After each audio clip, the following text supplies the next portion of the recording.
you doing? This is Mike from Mike's Random Thoughts, and this is my podcast special on eugenics. Now, why did I decide to do this as a special? The simple answer is it's such a large subject, you can't do it in 30 minutes or 45 minutes. There's just no way that you can actually do that. Um, and the other reason is I wanted to take my time to do the research, and there's just so much to get through. There really is. Myself actually having Asperger's syndrome and ADHD and some other issues is something that I wanted to take my time researching and really understand. So, with that being said, I'm just going to go ahead and get right into it. So, the practice of eugenics has actually been around forever. Now, the tribal people of Brazil, interesting enough, they practice what was called infanticide. Now, this is the act of killing infants or the offspring, now to dispose of basically unwanted children.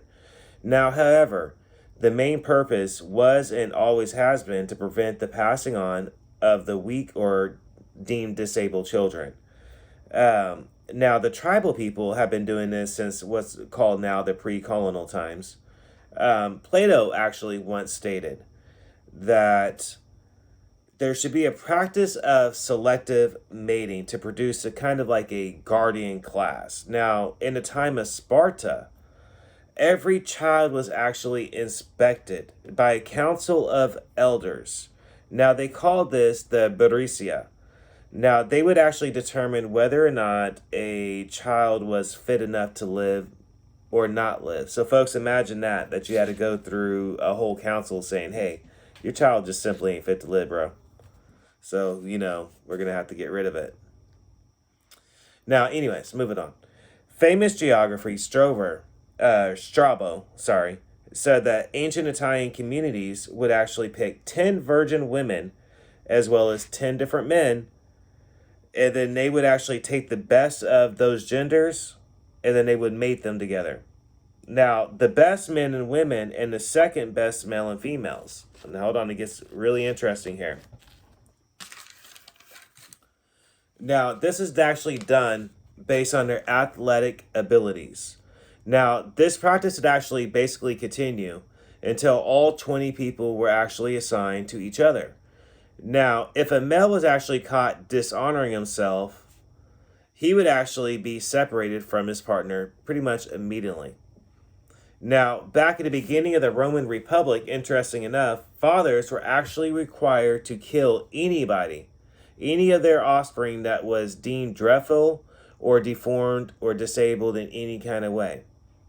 Now, that was actually, they had to do that immediately kind of thing. Now, according to Tacitus, the ancient Germanic tribes of his day actually would kill any tribal member that they deemed to have vices or disabled or weak, wasn't warlike or deemed a coward, and they would normally actually kill them by drowning them in the German swamps and marshes that were common around that area in that time. Now, however, majority of modern historians, widely dispute his account of the ancient Germanic tribes. And like always, you're going to have one group of scientists saying, hey, that's what happened. One group of people saying, that's not what happened, and so on and so on. So the early modern history of eugenics being for basically, improving the human population through selective breeding really basically was developed, honestly, by Francis Galton. And this guy is really interesting, guys. He really is. He was actually inspired by Darwinism and his theory of natural selection. It's really crucial that you understand, however, that Galton is the half-cousin of Charles Darwin. Now, Galton was inspired by his theory of evolution. However, he said which was to explain the development of plant species as well as animals, and destined to basically apply it to humans. Galton believed that the desired human qualities that people are seeking into their biological traits, right? Although Darwin, his cousin, strongly disagreed with Galton's elaboration of his theory, it was around 1883 that he actually named his research, you guessed it, folks, eugenics. So, thus, eugenics was born, and its introduction of genetics eugenics became associated with genetic determinism. This is the belief that human character is entirely or majoritarily caused by genes unaffected by the education or living conditions. Now, I want you to keep in mind that a lot of people, especially early genetics, right, or geneticists, however you want to say that, did not really apply to Darwin's theory of evolution, and thought that it was not needed for eugenics policies based on genetic determinism. Now, eugenics has always been controversial. It doesn't, as a history buff, let me just say that. It doesn't matter what time period of history you actually look at. Eugenics, the science of it, has always been controversial. It is pseudoscience. It is twisted. It is very, very wicked, straight out of horror movies in a lot of aspects. And that's the reason why it's been deemed illegal in many countries, and it is highly controversial still. Now, yet it kept his grand grown for it has actually continued to grow basically within the education circles, even in that time period. Now, eugenics has become an academic discipline at many colleges and universities at that time. And I actually believe even to this time, if you really think about it. Now, they have actually received mass funding from numerous different sources to win the general support of the public. And we're still talking about Galton, by the way. Now, they need public support to sway their opinion, basically, towards the responsible eugenic values in parenthood, right? Now, this is where it gets kind of interesting. This included the British Eugenics Education Society of 1907. Now, the American Eugenics Society of 1921. They even sought support from clergymen and to modify the message to meet its religious ideals. So they basically went to different clergymen, preachers, and to say, we need your help with the wording on this to actually reach and explain it to people of religious backgrounds. Now, even the Roman Catholic Church was massive supporters of eugenics. And you're going to find out why throughout this research, trust me. Leave it to the Catholic Church to be supporters of them, no, man. So anyways, they even spoke at the 1921 International Eugenics Conference. Archbishop Patrick Joseph Hayes in 1916 at the Madison Grant published the book of The Passing of the Great Race, or The Racial Basis of European History. Now, he was actually an American eugenics and lawyer as well as an amateur anthropologist. Now, that book was actually largely ignored when it was first published. Now, the book was actually used by certain individuals who advocated for restricted immigration as justification for their eventually known as scientific racism. So this would be the aspect of racists determining their beliefs and trying to find some scientific reasoning behind their belief. And that was largely called scientific racism. Now, there was actually 3 international eugenics conferences. Now, this actually presented a largely global venue for eugenics as a whole. Now, they had actually meetings in 1912 as well in London, and 1921 and 1932 in New York City. I want you to understand that this next part I deem to be crucial, according to my notes right here, to actually understand. And I still feel like it is. Eugenics policies, right, in the United States was actually implemented on a state level. Legislators back in the early 1900s, at the same time, eugenic policies was started in France and Germany, as well as Great Britain. Now, later in the warring 1920s, as well as the 1930s, the eugenics policy, right, of sterilizing certain mental patients. Now, this is actually adopted as well by Belgium, Brazil, Canada, Japan, and Sweden, largely at that time.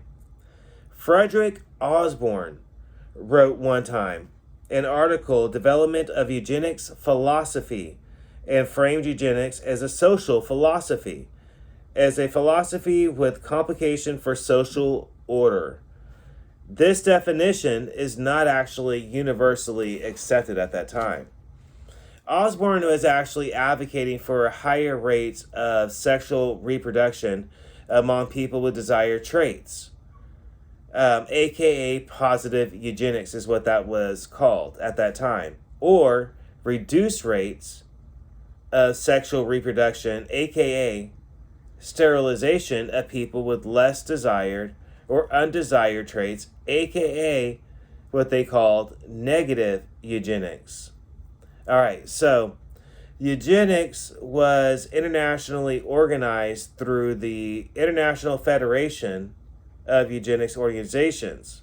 The scientific aspects were carried on by bodies such as Kaiser Wilhelm Institute of Anthropology, the Human Heredity and Eugenics, the Cold Springs Harbor Carnegie Institution, aka or the Experimental Evolution, and the Eugenics Record Office. The new the movement advocated for sterilization laws. In eugenics, its moral dimensions, eugenics rejected that all human beings are born equally and redefined moral worth purely in terms of genetic fitness. The racist elements actually included the pursuit of pure Nordic race or Aryan genetic pool and eventually the elimination of the unfit races were the overall what they desired.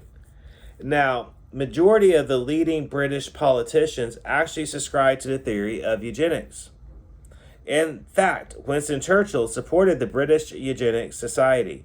He was actually the vice president himself. That's how much he supported it. He was the vice president.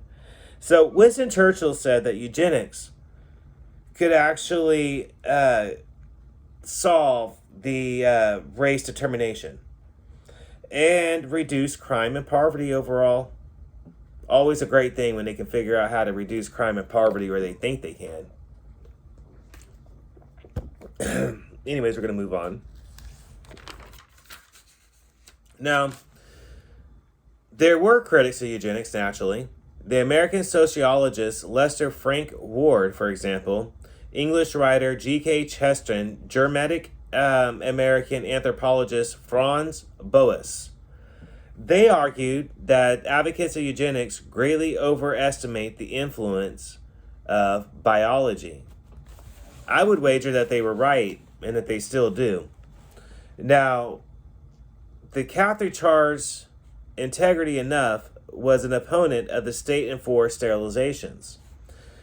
Said accepted isolating people with different heredity diseases to not let them actually be able to reproduce. In fact, the attempted by Eugenics Education Society wanted the British government to actually legalize voluntarily sterilization. Was actually opposed by the Catholic Labor Party, surprisingly. Now, eugenics actually gained a massive social movement, and it was at its basically height in the early 20th century. At the point it was practiced, around the world, basically, as well as encouraged by numerous different world governments, institutions, as well as influential individuals, scientists, celebrities at the time, musicians, things like that. Now, some of the new eugenic policies were actually being rolled out. Get ready for this. Genetic screening, birth control, marriage restrictions, segregation of the mental ill and racial, compulsory sterilization act, forced abortions, forced pregnancies that would ultimately culminated in basically genocide. Now, it was around in 2014, gene selection further than people selecting was actually made possible through the advancement of genome editing, now leading to what is called new eugenics, also known as neo-eugenics or consumer eugenics. Now, the reproduction of eugenics started to decline basically in the 1930s. Ernest Rudin justified racial policies in Nazi Germany by using eugenics. Adolf Hitler actually wrote about eugenics in Mein Kampf himself. He even emulated the United States legalization for sterilization and defectiveness.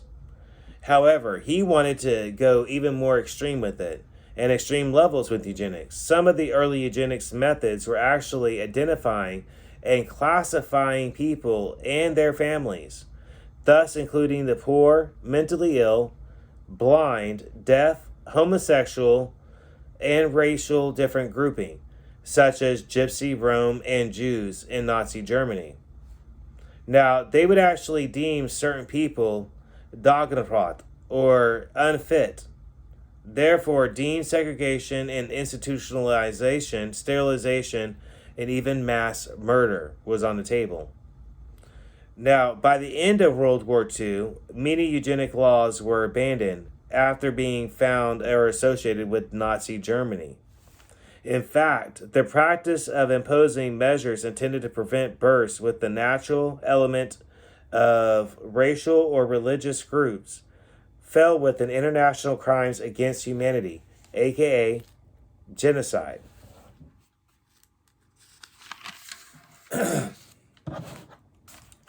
Now, the European Union also proclaimed eugenics practices, and particularly sterilization of people, to be crimes against humanity. I want you to remember those two factors as we keep going throughout this research, okay? It's very important that you understand those two things. Remember how I said it's been deemed illegal, right? And it's just basically been rewritten to allow people to actually practice it for corporate gain or whatever else it might be. So keep paying attention to that. Don't forget those two facts, because we're only 17 minutes in. So despite its actual decline in eugenics laws, some governments still use a mandatory sterilization laws well into the 21st century. Some cases actually included, and it's been used on indigenous women as well, sterilization of them even into 2019. Okay, now in the Netherlands, it was actually mandatory for all transgender people to be sterilized as an agreement to be legally recognized as their described or destined gender that they wanted. Now, this lasted basically until 2014. So think about that. I mean, they had a law that said, okay, so if you want to be recognized as a different gender, that's fine, but you're going to have to let us sterilize you so you can't reproduce. And that lasted until 2014. So Japan actually had an ongoing similar law for transgenders themselves. Surprise. Now, 31 United States have laws allowing forced sterilization. 17 United States allow sterilization of children under the age of 18. Some actually don't even require a legal guardian to make the decision anymore. So, we're going to go into a little bit more into modern eugenics, okay? So, new developments in genetics and reproductive technologies at the beginning of the 21st century. Now, this led to an increased interest into eugenics again, including questioning its ethical practices. That's where you see me at. I'm always questioning the ethics of it. Now, people such as sociologist Troy Duster have said that modern genetics will become a backdoor to old school eugenics. Now, that same viewpoint is actually shared by Tanya Simoncelli, the director of the White House Forensic Scientist. She stated that we are moving into a new era of eugenics, that unlike the Nazi eugenics, modern eugenics, consumer-driven, make it bust. This is where children are beginning to be called to make basically to make consumer products. So the children can become consumer products because of the eugenics policies. Now, Richard Dawkins wrote in 2006 newspaper article that he believed that modern eugenics would be misused like the Nazis did, to the extent that some scientists will not even admit that breeding humans or with for certain abilities and features is even possible. Now, he stated that modern eugenics is like breeding animals for certain traits, such as speed or herding skill. He said that there is no difference in people being bred for certain athletes, soldiers, artistic abilities, where there is a distinction between animals and human breeding.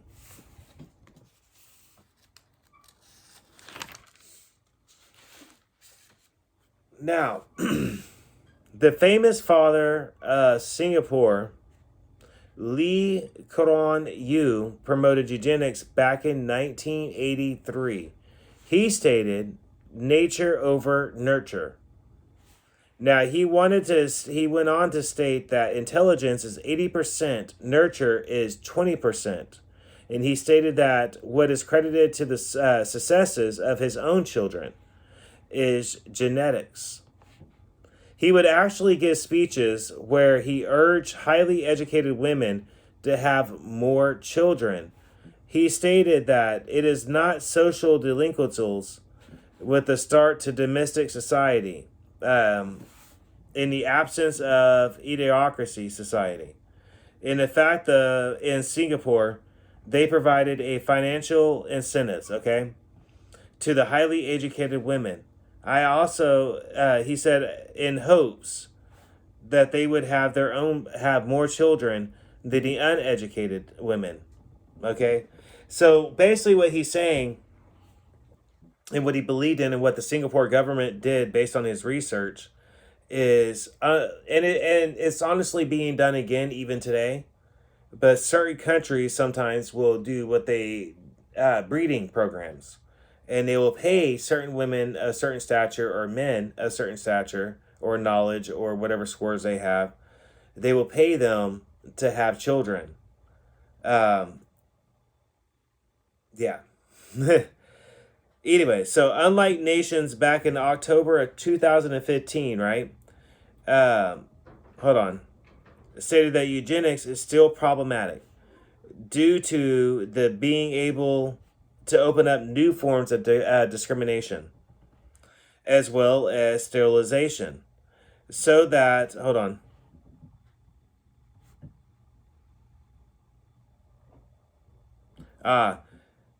For those that do not want or cannot afford the technology. So it only be, what they're saying is it will still be very much only for rich people. They're the only people that's going to be able to afford the technology to be able to do anything beneficial, is what they're saying.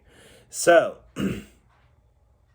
transhumanism, this is associated with eugenics, right? Arthur says majority of them, although majority of them actually say that their views are assisted reproductive technologies. We will be looking into basically more of them in a little bit, and we really will be. So, prenatal, or hold on. Prenatal testing. This is to detect birth defects as various glasses before birth, or before various stages before birth. Sorry. My writing was kind of messed up in this. So this is why so many call it a form of contemporary eugenics. Majority of it due to the fact that it can lead up to abortions of fetuses with an undescribed traits, or undesirable traits. Sorry. Meaning I want my baby aborted because they're telling me it's going to have this trait or that trait. Therefore, I don't even want to give birth to it. So I'm just going to kill it. That's what that's saying. So the heterozygity test, right? Sorry about my punctuation of that. Is actually used as a detection of heredity. diseases. This allows couples to actually determine if they're at risk of passing different genetic defects, right, to their child. They want to be able to see if it's a heredity diseases from to the father. Hold on.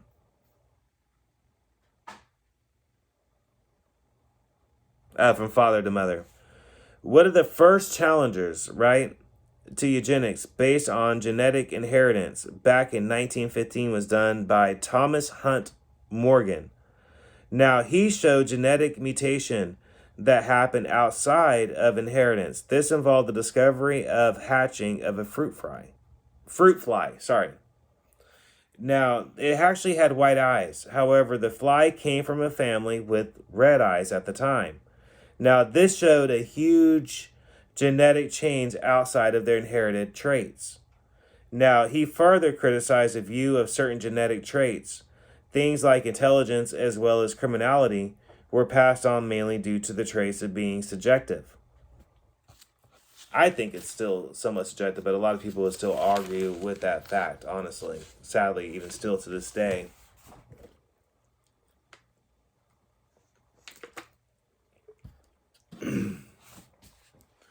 Now, Audrey Poloski from the University of Warklaw said that eugenics will cause harmful loss of genetic diversity if a eugenics program selected gene that could possibly be associated with the positive traits. She used examples of government eugenics programs that would not allow people with ego or eyesight problems from breeding. Now, although it was unintentional consequences selective against high intelligence, since the two are to put together. She said naturally accepted improvement of gene pools could result in our extinction due to increased vulnerability to disease, reduced ability to adapt to environmental changes, and other factors that may not be seen as advanced. You need to understand that a long-term species-wide eugenics plan could be led to extermination due to the elimination of certain traits thought to be undesirable. Will actually reduce genetic diversity by definition.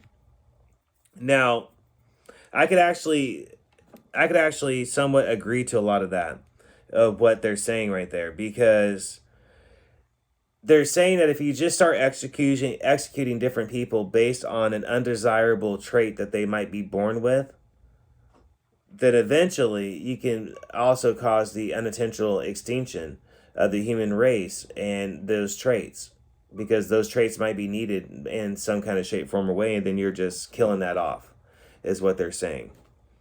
So the political consequences of eugenics do call for a conversation of ethics behind the eugenics movement. Naturally, a lot of it is concerned due to eugenics is actually controversial. It's controversial past. I would wager it's still very controversial. However, now this argues constantly: has the science actually changed? Now, naturally, huge advances in science, right, has actually changed eugenics. Now, the past eugenics was actually about sterilization and enforced reproduction laws, or enforced reproduction laws, sorry. These days, it has to do with embryos being tested to see if they would be easy to get diseases, sex, and birth defects. A cultural method, reproduction such as vitro fertilization, are becoming actually way more common now. There's still a lot of ethical concerns with modern eugenics, with all this being said, however. And I would wager that's going to continue to get worse as far as people being concerned about this or that. Now, one of the early figures of eugenics was Anne Hewitt. She actually won a lawsuit. Now, you guys, this is really interesting. She won a lawsuit against her own mother, as well as a surgical staff at the time, for sterilizing her without her permission or consent at the time, or without any knowledge at all. Now, to actually have her sterilized. Hold on a second. The date of her sterilization that they actually did was August 18th, 1934. Now, no surprise, it was in actually San Francisco, California. Her lawsuit was officially filed in 1936. And another one is Francis Galton again, who is a cousin of Charles Darwin, as we said before. He had a theory and a talent that he called theory intelligence, right? Now, this is getting really interesting. Theory intelligence. What is that? You're going to find out. I just never heard it called this before. Now, to be a family trait that is passed on by DNA, aka genetic genes. So his idea was that people with good genes to mate with one another, as well as prevent people who do not have good genes from mating with each other. Now, if you put that into practice, then in only a few generations, you could, in theory, create a race of superhumans. Now, his name of talent still was not basically catching on, calling it talent. So he settled on calling his research eugenics. Now, this is a Greek word meaning well and born combined. Now, another scientist, Charles Davenport, was believed the same way as what Galton believed, that selective breeding can completely change the human race. However, there's always a however with scientists. He also stated that there needed to be clarity in understanding of how heredity actually worked. So this guy wanted to establish an actual station of experimental evolution. He said it is not enough to simply observe in natural habitats. He said we needed to actually capture them to do the experimental research in fighting patterns of heredity. You must understand, Davenport, just like Galton, truly believed that improving the human race heredity should be almost of religious significance, of the most profound moral importance in society. Now, they both stated that they believed that they were qualified and more qualified of knowing how to breed and protect the human race, because they basically believed that they were the best of the best and the brightest of the brightest out of the human race. This isn't an uncommon thing. You're going to see this throughout this eugenics special. They always said, well, I'm perfectly fine with saying that this should be the way it be because I'm the smartest person around. That's basically what it boils down to. Now, in fact, in 1906, Davenport was working in Cold Springs Harbor. Now, it was his success and experiments in genetics that really made him a rising star, if you will, in a particular field. Now, his focus on you could grow more desired, basically wheat, showing higher levels of protein in wheat, as well as creating chickens that would lay more eggs. It was his success in these other experiments that made him state that he could actually improve the human race. Now, he did this with the establishment of the Mandela ratio genetics. Now, Davenport insisted in the same way that animals are bred for certain desired traits, we naturally should be and could do the same thing to humans. He stated that it's only the next natural step. And this was part of his actual speech, okay, that he gave to his founders in 1909 when he needed financing for research on human genetic traits. It's how positive they were. They literally gave this in their speeches that they were giving at the time. Now, one of Davenport's main methods was to actually collect family pedigrees, and that he believed he could then trace different family uninherited traits or undesired traits with that he believed he would be able to finally prove how evolution actually worked. Now, for the human beings, in the same way that they believed that they understood how it worked for animals. Always how they feel, you know. So now his core idea was actually collaborated desired traits and then isolate, right? So he wanted to collect all your desired traits and then isolate and just focus on those sole traits that you actually said that you wanted. And then basically taking the undesired traits and eventually they would basically breed them out, he said, by isolating both of them from one another. Now, this to the most would actually create a crime free, peaceful, intellectual, athletic, perfect utopia type of society. Where have you heard that before lately? Anyways, that would be basically accomplished by breeding out all the undesired traits of human beings. Undesirable is just basically a word that means said a particular people deemed undesirable. That means that these people over here said, hey man, no good.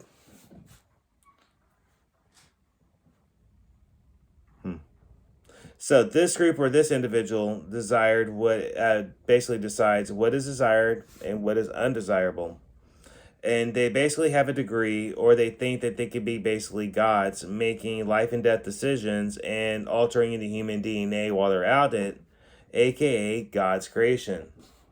Now, see, in the late 1800s, right, and early 1900s, they truly did believe in science, government, as well as bureaucracy. Now, as a way, basically, of solving all the world's social problems, they had really strong belief, basically, in collectiveness, people banding together and working together to ultimately improve society. Now, eugenics back then actually was basically a huge deal. You know what I'm saying? And it was a huge part of that to them. So Henry Goffard, sorry, I don't have AC in here where I'm at. So Henry Goffard was a psychologist and a director of the Vineyards Institution.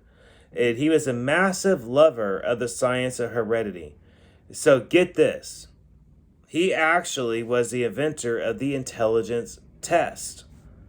He stated that he invented it as a way to measure individuals' mental abilities and similarities to the so-called normal people of the same age. Now, once he invented this test, he was actually able to categorize his findings, right? Now, he actually added a new category to the idiot chart. All right. Now, this one really took me a minute to get used to. He called this the high functioning moron.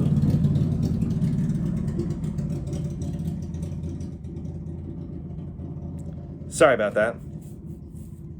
And that was added officially. Now, he stated that they had the mind of a 10 or 12-year-old, yet to their high functioning abilities, they would actually appear and act as if they were a normal person. But in fact, they weren't normal, he said. Right?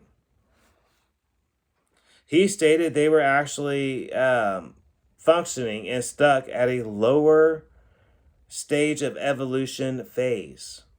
Now, that actually cripples their ability to actually successfully act as a functioning adult due to the fact that they are dangerous.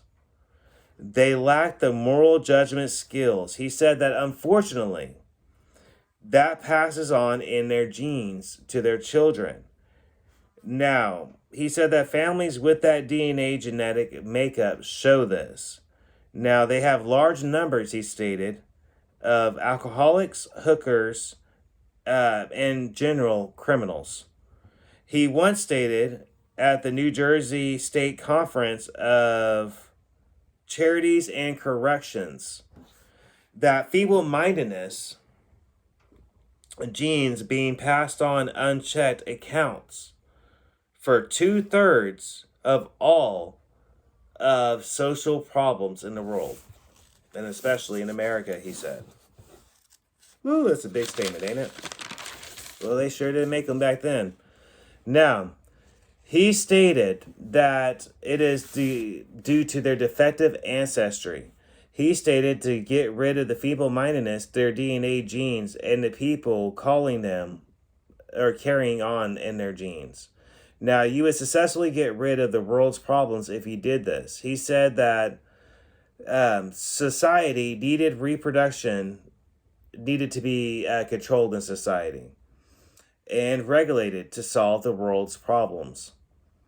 Now, most Americans actually believed in the science of eugenics back in the early 1900s. Theodore Roosevelt told Henry Goffard that society has no business to permit degenerates from actually reproducing their own king. Henry Laughlin actually desired a broader application to eugenics. His idea would eliminate germplasm once and for all. See, Henry's idea was really more political than scientific. He would hold on. His vision of what could be done with successful eugenics. He stated for eugenics to be successful, 15 million Americans would have to go under the knife or to be sterilized. He stated that studies show that on average there are 15 million Americans that are defective. People need to basically understand during this time period of history, eugenics was actually believed to be a massively good thing. That by implementing the official science of heredity, you could possibly save America and even possibly the world after that. The scientists truly did and deeply believed that they were starting an intellectual revolution of almost religious significance. Their method was to start with a small number of intellectual coverts, then basically spread them out. Eugenics and science was a very exciting, energetic, and full of basically endless possibilities at the time. That if you done correctly, it could potentially create a brighter, new intellectual world, they said. Now, some of the biggest eugenics events were actually one of the biggest events, was actually the Betterment exhibit. And the founder of that, believe it or not, was Dr. John Harvey Kellogg. Why should that sound so familiar to you? Dr. Harvey Kellogg. Well, it just so happens to be the founder of Kellogg's cereal, right? Now, he invented that whole thing. Now, he was very passionate about what he called biological living. And he was known to be a very healthy man himself. And he was a health reformer, as well as a physician, as, an entrepreneur. He wanted to invent he also invented different medical instruments, and he developed certain exercises himself, regimens, as even developed his own dietary plan on top of that. Now, he was actually extremely obsessed with being clean, as well as being obsessed with being pure and obsessed with purity as a whole. He believed that he was the key to society and how to cleanse society's bowels. Now, on a regular basis, this actually led him to create cornflakes, right? To help cleanse their valves, all right? For Dr. Kellogg, eugenics just made perfect sense. The science was all about health. His own views about heredity were difficult to change. He believed that his ideas was all about humans could improve themselves. Dr. Kellogg believed environmental could actually affect your genes. Your environment could. Now, he stated that tobacco, alcohol, as well as meat consumption would lead to family genetic inferiority of their children. Meaning, if you participated in smoking tobacco, drinking alcohol, or eating meat, you're going to be responsible for your family being inferior than the rest. According to Dr. Kellogg, founder of Kellogg cereal. Anyways, so the aspect of eugenics that made it keep coming basically back, right? Like a broken record, is there's something for everyone in it. You know what I'm saying? Take social hygienics, and they're interested in wiping out prostitution as well. It turns out, eugenics, well, they have something interested in that as well. Now, if you were an abolishment and you wanted to get rid of alcohol because you believed it was destroying families, there's some kind of eugenic scientist that will agree with you as well. So what makes it work is that basically it can be used in multiple different areas, in multiple different ways, in multiple different ideas. That's what makes it work. It makes people come together around a eugenics, basically scientific idea. Now you start basically, hold on. If you start to mix that with the political agendas to recuperate society, well, then you become frightening. Just think about the Nazis and how they were. That's the reason why I said then you'll become frightening. Once you add in your political belief systems to it, all bets are basically off. You know what I'm saying? So it turns out that the last World War presented a huge need for testing and an opportunity, as you guessed it, for scientists. It was the first time that they gave the intelligence test officially. There was one called an alpha test, and then there was one called a beta test for people who could not read. This gave the government a method to categorize people by intelligence, strength, height, and health. So in 1920s, there was roughly 15,000 more immigrants to Ellis Island each month. Wow, that's a lot. Now, at that time, Charles Davenport wrote a letter, and he asked, can we build up a wall high enough to keep out the cheaper races? That's what Davenport said, one of the best and leading brightest scientists of the time. Okay? Now,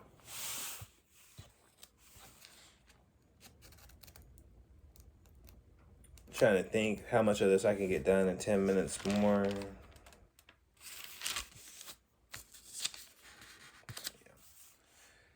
All right, I'm going to cut this one short for part 1. And here in a minute, we're going to do part 2. So stay tuned for part 2. We're going to go into to some more notes on eugenics and the history of eugenics. I hope you guys have been following along. I know it was a lot to take on, a lot of information. I'm definitely not the best at pronouncing some of the words, as a lot of my longtime listeners and readers know. That's the reason why I originally called it Working Class Thoughts. As a way of me presenting complicated subjects or even taboo subjects in a way that everybody can understand it. Do you get what I'm saying? Like all of us blue collar worker kind of people, like the real blue collar worker peoples. And that's why I created this whole show and podcast as a whole. So everybody bear with me. We're going to get to part 2 of eugenics and find out exactly what these twisted scientists were actually really doing and what they're really about, because we've already established a timeline of how they already been working together since like the early 1800s, 1900s, all the way up into the First World War and Second World War. Adolf Hitler was fond of the founder of Ford Motor Company, and they wrote about each other and had the autographs and whatnot because they were both eugenics and loved each other's eugenics ideas. We're going to get into all of this ongoing in part 2. And we've already gone into a lot of that. And I just wanted to keep throwing it out there. And that's why I said it's frightening to think about what you could do politically with eugenics. I mean, think about where we're at right now in this year that we're at right now. That's why I keep bringing it up, because abortion, as we're going to learn here in a minute, is closely tied in to eugenics as a whole. And I want you guys to understand that as well. So be back in just a minute. Mike's random thoughts.